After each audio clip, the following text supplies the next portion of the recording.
Bonjour et bienvenue sur la cuisine de Linoucha. On en parle depuis des semaines et pourtant vous n'avez pas encore de menu de fête en tête pour cette année. Vous êtes débordé par vos enfants au bas âge. En plus, vous êtes du genre à toujours vous y prendre à la dernière minute pour les repas de fête. La table à dresser, le menu à préparer, les petits détails à penser pour accueillir les invités dans les bonnes conditions. Ne vous inquiétez pas, j'ai travaillé pour vous cette année. Voici des recettes et des astuces pour vos repas de fête, pensés et préparés presque en dernière minute. On va soigner la décoration de la table. On va s'y prendre à l'avance pour préparer la table. On va mettre les couverts dès le matin ou même la veille au soir. Et on va prévoir toutes les assiettes à changer. On va sortir les verres. Et voilà, on est tranquille pour les courses. Pour le choix de la décoration, moi je fais en général au plus simple parce que j'ai souvent peur de me tromper ou j'ai tout simplement pas envie de passer un temps fou à choisir une décoration qui risque de ne pas être au goût de tout le monde.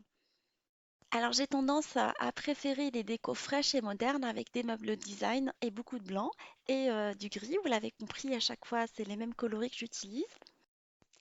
Alors, si vous n'avez pas trop d'idées ou vous craignez tout simplement de vous tromper, faites au plus simple. Une grande nappe de qualité blanche ou même ocre.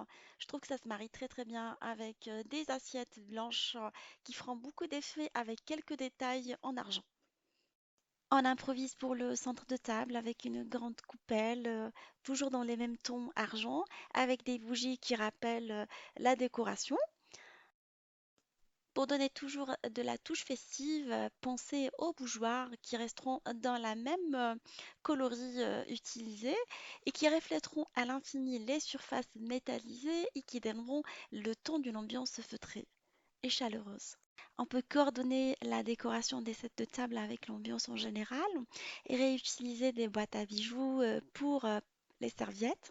On n'oublie pas aussi d'utiliser des serviettes de bonne qualité pour rester toujours dans l'ambiance festive. Pensez également à quelques guirlandes qui rappelleront l'ambiance. On en trouve dans les magasins de décoration pour pas cher et ça crée toujours une ambiance sympa et festive. Autre astuce, mesdames, c'est de cuisiner à l'avance. C'est mon secret.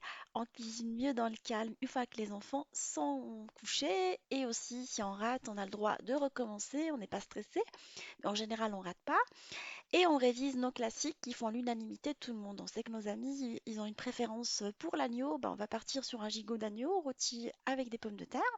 Ou on sait qu'ils préfèrent la volaille. Ben, on va leur faire plaisir et se faire plaisir par la même occasion. On va commencer par préparer un gigot rôti. Alors, je vous dévoile mon secret, c'est la cuisson à basse température et la cuisson en deux fois. On va commencer par débarrasser le gigot du gras, où on demande à notre boucher de le faire, et on va pratiquer quelques instants. On va préparer la marinade en mélangeant l'huile d'olive, les condiments et les épices. Je vous laisserai la liste des ingrédients utilisés en barre d'infos comme d'habitude. On va badigeonner notre viande avec cette marinade en la faisant entrer dans les incisions pratiquées et la laisser reposer pendant 2 heures au frais. Dans une marmite à fond épais, je vais mettre de l'huile d'olive et je fais revenir quelques oignons nouveaux coupés très finement jusqu'à ce qu'elles soient vraiment translucides. Alors je rajoute par-dessus mon gigot, j'arrose avec de l'eau et je le laisse le tout cuire à feu moyen pendant au moins 2 heures en surveillant la cuisson et en retournant mon gigot pour qu'il puisse cuire sur les deux côtés. Après la cuisson du gigot, je vais le ôter de la marmite et je vais le déposer dans un plat à long four en mettant autour des pommes de terre mi-cuites. Je vais le laisser refroidir avant de le laisser au frais jusqu'au lendemain pour continuer la cuisson. Idem pour la sauce, je vais la laisser refroidir avant de la mettre dans le frigo jusqu'au lendemain. Pour le dessert, on n'a vraiment pas le temps. On est tenté par Picard, mais c'est vraiment tricard. Il suffit de tomber sur une personne qui connaît les desserts et là, on est vraiment mal. Je vous donne quelques astuces. L'idée est de rester fidèle à notre boulanger-pâtissier préféré qui aura la gentillesse de nous préparer à l'avance des choux à garnir ainsi que des meringues pavlova pour faire une couronne. Et voilà, passons donc à l'assemblage de nos desserts. On va farcir les choux de crème pâtissière. Alors, je vous conseille la crème Alsa. Elle est pas mal, elle se prépare rapidement. Alors, on va les trouver derrière et les farcir à l'aide d'une douille et les passer dans le ganache de chocolat. Je vous laisserai également le lien de ma ganache. Et on va les monter en pyramide.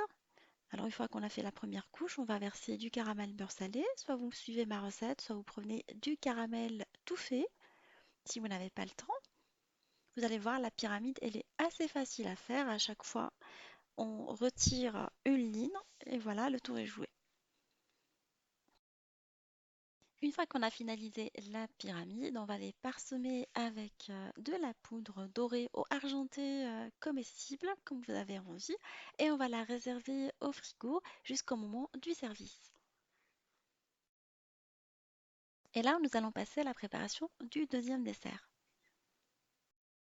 On commence par faire monter une chantilly assez ferme. Je vous laisserai le lien de ma chantilly que je mettrai dans une poche à douille. Alors je prends l'assiette de présentation et je vais déposer les pavlovas déjà cuites sous forme d'un cercle.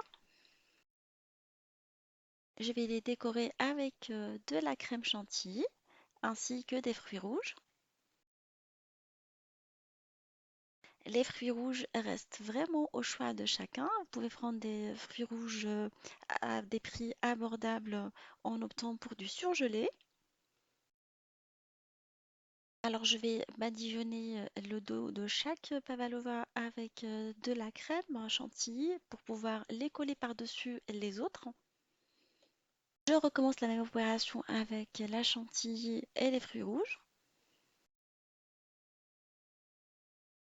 J'ai continué la même opération, j'ai fait 3 étages de pavlova et j'ai rempli le milieu avec des fruits rouges. Et là, je vais mettre de la crème chantilly par-dessus, ainsi que du coulis de framboise que je vais verser au milieu. Alors, je l'ai prise tout fait, sinon vous pouvez le réaliser maison. Ma petite astuce pour qu'elle tienne correctement, c'est de la laisser au congélateur pendant au moins 3 heures jusqu'au moment du service. En fait, je la sors en général une demi-heure avant. Une nouvelle petite astuce, c'est de mentir, mais pas tout à fait. Par exemple, si on prend des feuilletés et des sablés prêts à garnir, on va apporter la touche perso en préparant les farces maison avec quelques imperfections, comme ça va faire fait maison. On va penser également au surgelé avec des échalotes et des oignons et des condiments déjà surgelés et prédécoupés. Fini les larmes et les corvées du découpage. 3 heures avant l'arrivée de mes invités, je vais passer à la préparation des entrées, comme ça ils restent vraiment frais. Et j'ai un tout petit peu de temps pour m'occuper de moi. Alors je commence par les vol au vent. Je vais préparer une sauce forestière. Je fais revenir dans une poêle anti-adhésif avec de l'huile d'olive, un oignon jusqu'à ce qu'il soit translucide. Je rajoute par-dessus les lardons de poulet ainsi que des champignons émincés et je fais colorer le tout à feu vif pour faire dégorger les champignons, je veux dire. Je vais épicer, mettre les condiments ainsi que la crème liquide et je laisse ma poêlée réduire. Je n'oublie pas de la parfumer avec le persil qui va lui donner un goût assez sympa.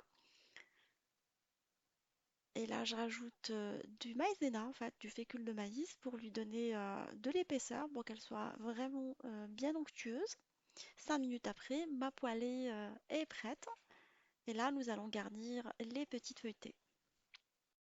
Personnellement, j'ai une préférence pour les feuilletés qu'on achète dans les rayons boulangerie des grandes surfaces. Elles ont un goût de fait maison par rapport aux feuilletés industrielles. On les chauffe un tout petit peu dans un four pendant 5 minutes à 180 et on va les garnir. Nous allons préparer des tartelettes aux noix de Saint-Jacques. Alors je prends de la bisque de homard à laquelle je vais rajouter du beurre. Une fois le beurre bien fondu sur le feu, je vais rajouter de la farine ainsi que de la crème liquide et je laisse le tout sur le feu jusqu'à réduction complète pendant une dizaine de minutes en mélangeant régulièrement. Je sale et poivre et ma sauce est prête.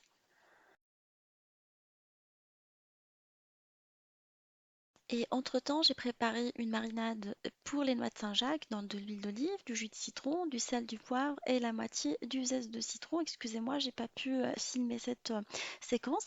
Et là, je vais chauffer du beurre, et puis je vais les faire revenir rapidement pendant 5 minutes, juste histoire de les colorer un tout petit peu pour pouvoir par la suite garnir mes tartelettes avec. Alors j'ai fait chauffer mes tartelettes 5 minutes au four et là je vais les garnir avec la sauce à la bisque de homard et je vais poser par-dessus une noix de Saint-Jacques.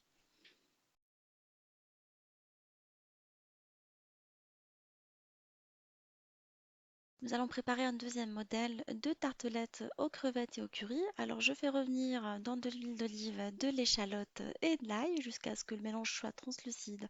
Je rajoute par-dessus des petites crevettes roses avec les queues entières, en fait moitié décortiquées. Et je les laisse revenir sur le feu jusqu'à ce qu'elles soient vraiment dorées.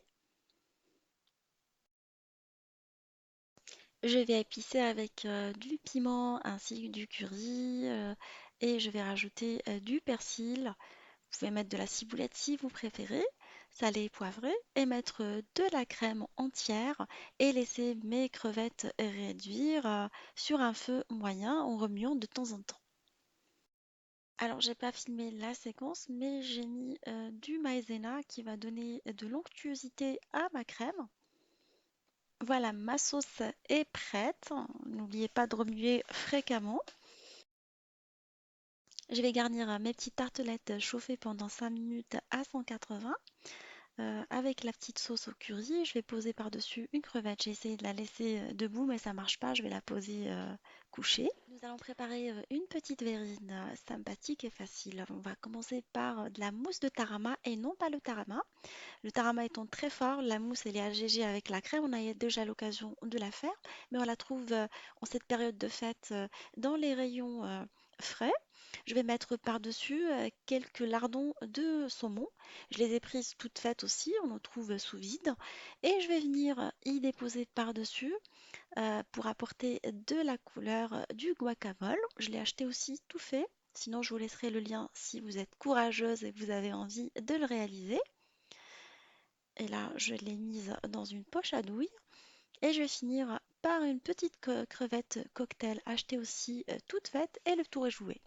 Là, vos invités sont arrivés, vous avez eu le temps de vous préparer, vous leur proposez les petites entrées, passez un petit peu de moment avec eux et vous laissez monsieur avec un jeu de société, s'amuser avec les invités et vous allez continuer la cuisson du gigot. Vous allez le badigeonner avec du beurre.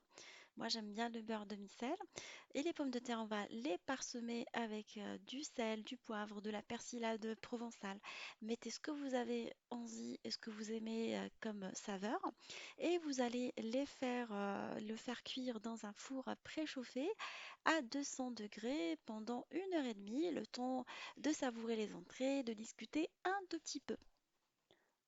Vous mettez également la sauce à réduire sur le feu à feu très très doux, en la remuant de temps en temps. Une fois que le gigot est prêt, on va le dresser dans une belle assiette de présentation avec les pommes de terre rôties en accompagnement et la sauce réduite dans une saucière. Excusez-moi, je n'ai pas filmé cette séquence. Choisissez une assiette qui rentre dans le thème de votre déco, blanche et grise ou tout simplement blanche, elle fera l'affaire.